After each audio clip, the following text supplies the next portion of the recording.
Hello everybody, hope you're doing marvellously well. We're big, bad, I'm in black, and we're back with another Thack Friday.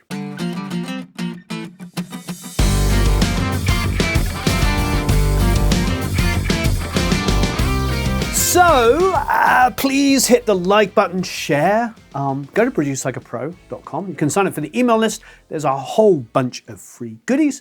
We also have the Academy, where there is a couple of thousand really wonderful people in there, all helping each other out. Really amazing community. Before we get going, I am going to be at Music Expo this weekend. That is in San Francisco at Expressions College, and I'm doing 3 different things there. Firstly, I'm going to be with Mr. Matt Boudreau of Working Class Audio. You probably remember we did some video content with him. He's got an amazing podcast called Working Class Audio, so check it out. Also, I'm going to be moderating a little panel between 2 incredible people, Piper Payne and Pete Lyman. That's going to be a lot of fun. We're going to talk about mastering, for vinyl, mastering for, every different medium and format you can imagine. So it's going to be a lot of fun. And last but no means least, I am going to do my own talk where I'm going to be talking about the phrase "you found me," about the recording process. I'm going to play the multi-tracks. I'm going to talk about all of my different experiences working with the band, the different studios we're in. I think we were in Sausalito at the Plant. We were at my studio. We were at Glenwood. And where else did we end up at? Loads of different places. Oh, the Phrase Studio in Denver. So it's going to be a fun-packed time. It's Music Expo at Expressions College. So check it out. There'll be links all over the place. It's this weekend. So if you are actually watching this on the Friday and you do happen to be in San Francisco this weekend, go and check it out. It is Music Expo 2019. Do you think investing in a UAD system is a good idea? The Unison technology looks fascinating, but I'm having some doubts about the whole thing. I'm sure they make excellent converters spec-wise. I don't know about jumping into that system. I'm having doubts about their preamps and their plugins. Are they really worth the price? I have pretty much every different kind of converter you can think of. Over on this rack over here, we have Apogee. We have Lavery, which I mix to. We also have QES, which we mix to, the Pad 2, which is amazing. We also have Avid. And 99% of the time when I'm in this studio here, I use Audient for all the in-the-box stuff and all of my basic demos, because I want to be able to use a piece of equipment that you can afford. Now I have Harmony, and over at Harmony I have a beautiful 8024 Audient console, which is gorgeous. All of the converters there are UAD. We have all of the new Apollo X stuff, and it sounds phenomenal. So yes, you are right. The converters are wonderful in UAD. But better still, they do have that almost zero latency while tracking through their plugins. So all I can say is stay tuned. We are going to do a full breakdown recording through those plugins. So you're going to get to experience what it's like. If you have any doubts at all, we will put them to rest, because you're going to get to hear what it's like tracking through the plugins, using the interfaces, and you're going to hear the sounds of the pre's and the sounds of the plugins. So stay tuned, coming up soon. I've done it, I love it, so now we're going to show it off.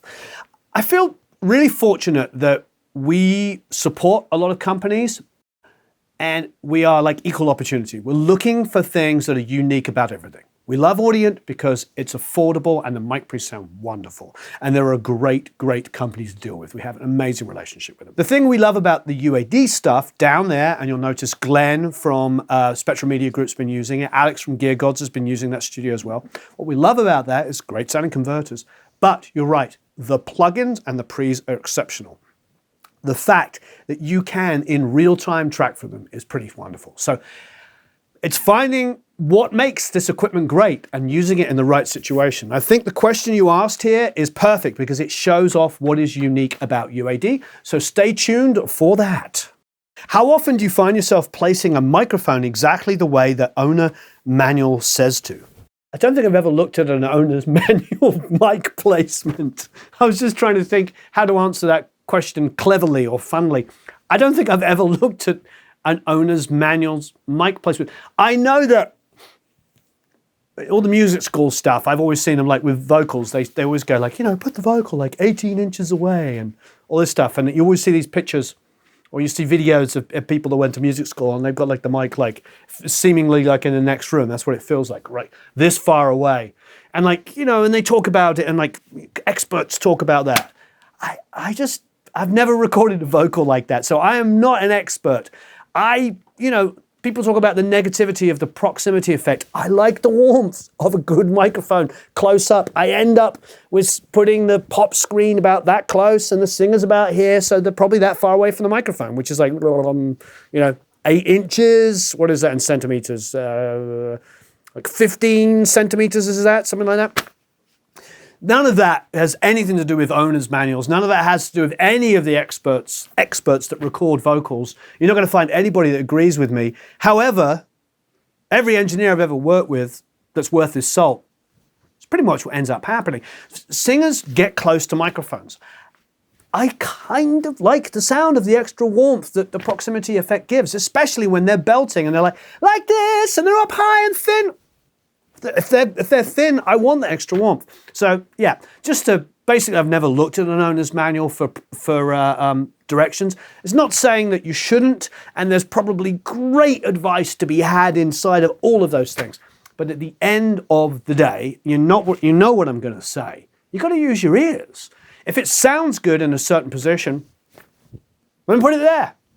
You know, it's really that. I mean, some of the great guys, they'll tell you these stories about putting on headphones and moving microphones around.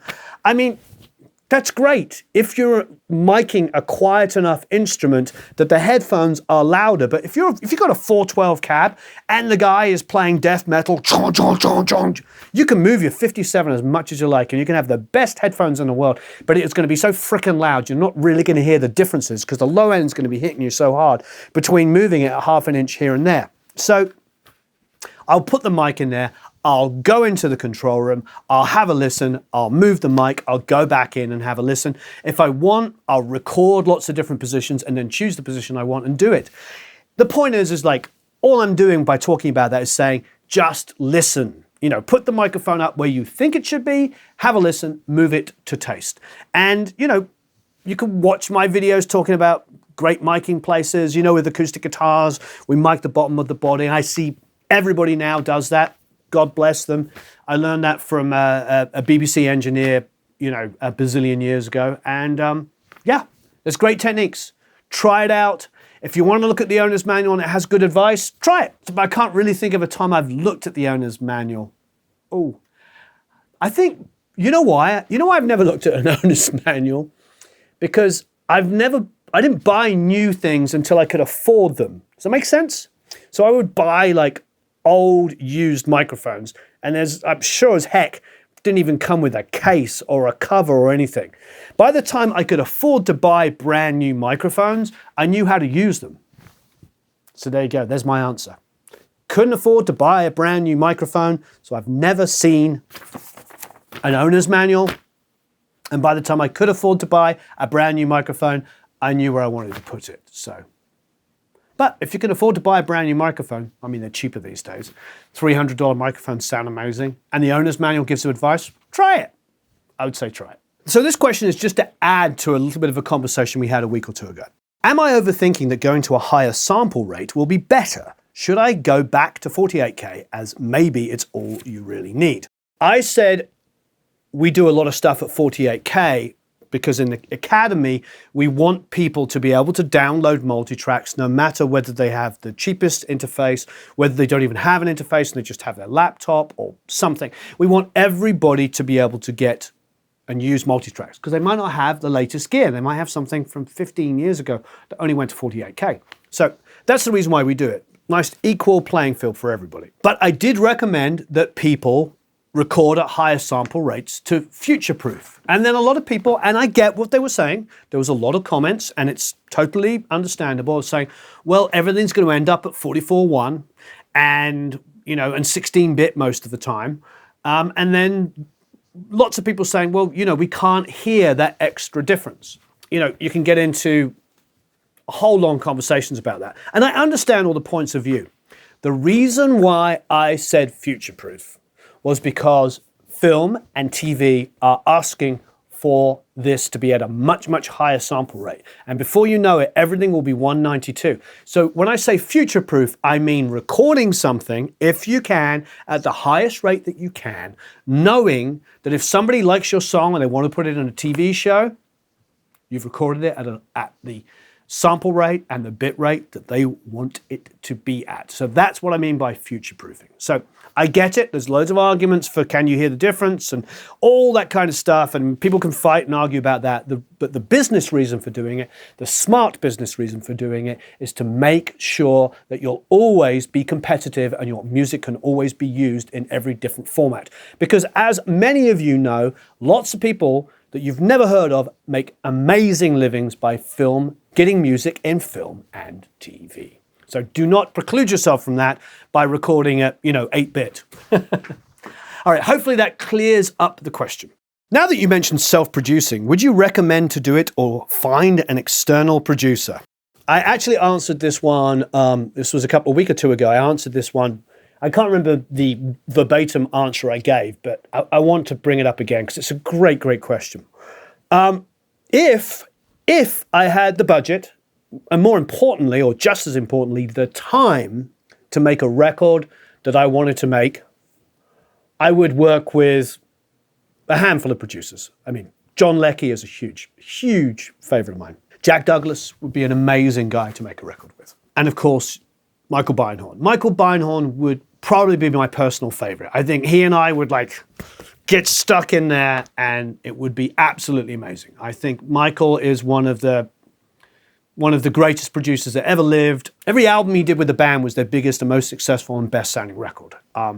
He pushes the artists and he's in there with the sounds, he's in there with the parts, he's in there with the lyrics, he's in there with the arrangement, and he is pulling everything apart. And I think he probably drives the artist crazy in an amazing way, and they get the best possible results. Because perfectionist is the wrong word.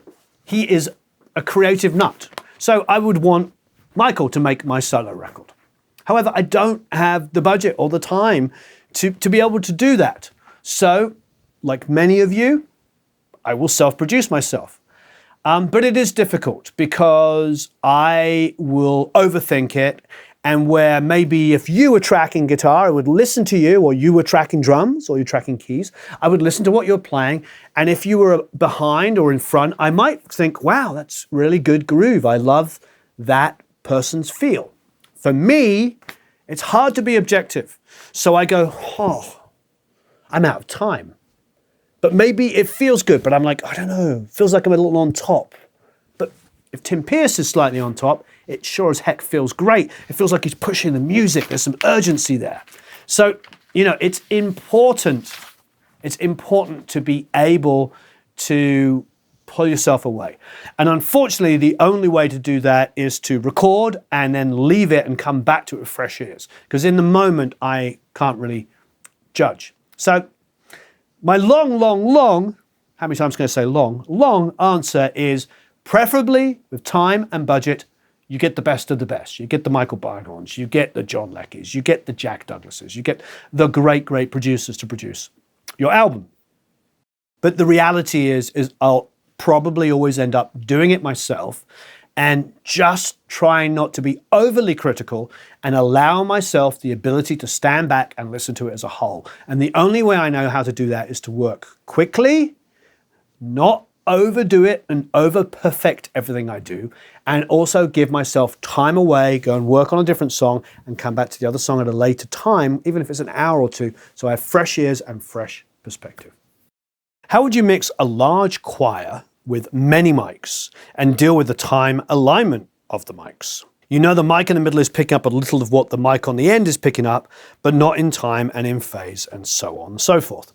Going back to UAD, I was in Air Studios with UAD and Olga Fitzroy, masterful engineer, just really amazing engineer. So Olga was recording LSO, London Symphony Orchestra. I was listening to the whole mix. In the middle of the live room, there was a Decca tree. Those of you may know the configuration of a Decca tree, but it's multiple mics, pretty darn close together in the middle of a huge, huge live room. And Olga had this amazing string sound. I came up to her and asked her, how much of the Decatree you're using? And she's like, a lot. She soloed it and we listened. And I think the only thing that maybe needed to come up was a little bit of the timpani because it was quite a long way away. And just a little bit, like a little touch of the timpani. And maybe one of the singers, there was a singer, an operatic singer, and in the very, very end, the whole orchestra dropped so low. And the singer was just beautiful over the top. But essentially, the point is you get amazing musicians or acquire amazing singers, you can really get away with using minimal mics. So if you're going to be recording a choir and you're talking about, having multiple mics on different sections, I get it. Put a mic on every section, accent mic, so put it so that if there's like 3 or 4 people on a section here, you're miking so you've got a general sort of feel of all of them, something that's sort of in the middle or it gets an even amount of each one of that group. And to be honest, that'll work wonders. You're only going to have problems if you're like super close miking sections and, one is like blowing out too heavily.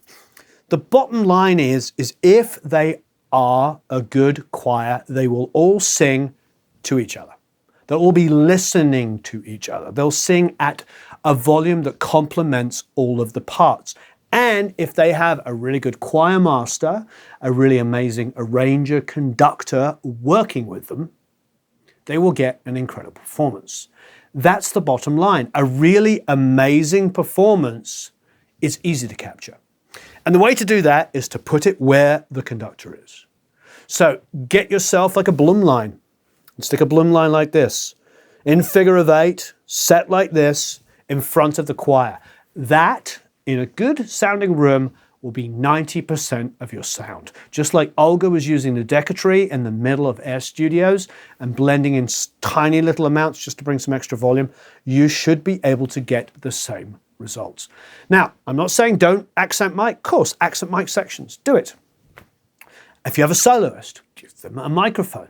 Don't have to be right up on it, but give them a microphone that they can step towards. All of these things are good, but ultimately a good balanced choir with a really good arrangement and a great conductor in a decent sounding room is always going to be easy to record by putting the bloom line like here.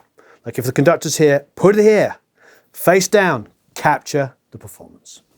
Okay, it's been a wonderful week. Once again, if you haven't already, please go to producelikeapro.com, sign up for the email list, get a whole bunch of free goodies. And of course, if you haven't, please like and subscribe if you haven't already subscribed. If you hit the little bell, you'll be notified when we put a new video up. So if you're in San Francisco this weekend, please go to Music Expo at Expressions College. It's going to be wonderful. There's a lot of great people speaking. As I said, I'm going to be with Matt Boudreau from Working Class Audio, doing a panel with him. And then I'm going to moderate with the amazing Piper Payne and the incredible Pete Lyman. And then, of course, I have my own presentation where I'll be breaking down You Found Me by The Fray, talking about the recording process and everything that went into making that song. So have a marvelous time recording and mixing. Thank you ever so much for watching. You all rock. Please leave a bunch of comments and questions below. Remember, this is where we pick up the FAQ Friday questions from down below on the FAQ Friday videos. Speak to you all soon. Have a marvelous time.